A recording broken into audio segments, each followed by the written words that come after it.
Hi, everybody. Welcome to 2ZQ Hot Takes, where we discuss issues both big and small. I am your host, the Very Handsome Tim Kirk, and today I'll be talking about some signposts of generational maturity. The big ones, the big signposts of generational maturity, start at age 30, when you are amazingly invisible to anyone under the age of 18. They all mysteriously, intuitively deduce your age and instantaneously shun you. They seemingly look right through you or try to look around you, the same way you might try to look around a utility pole that is blocking your view of something.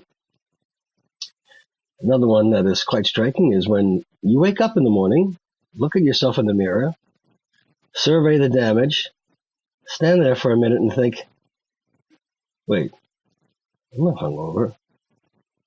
Oh.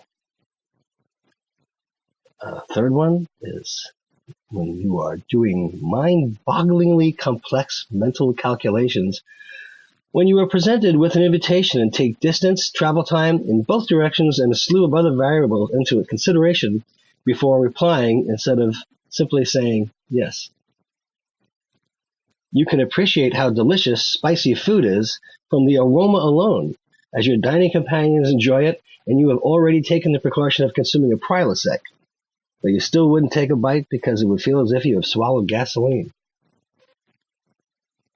When you look at people who are now adults, over a certain age, who are wearing ski caps in 75 degrees plus weather, and have to restrain yourself from saying something inflammatory, unless they are really hot. Attending an event and being initially mistaken for the authorities because you are wearing a jacket and necktie in a casual environment.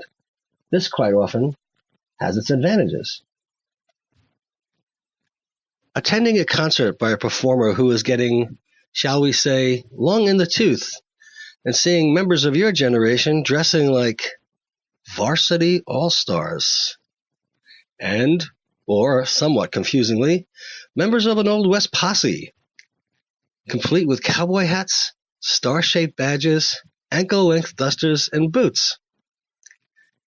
Oh, okay. Another signpost of generational maturity is exiting an event because it is too damned loud. Also, when attending any social event, it becomes difficult to locate any contemporaries until you start chatting with the venue management, security detail, or that one other guy who is making his appearance, having a drink, a nibbly bit, and then leaving quickly. Another signpost of generational maturity is recognizing that so very many guys who are not the daddy type just spend so much of their time scowling at everyone, whether they are sitting at their desks at work, using mass transit, eating at a restaurant, having a drink at a lounge, shopping. It goes on, and many of them don't even know they're doing it.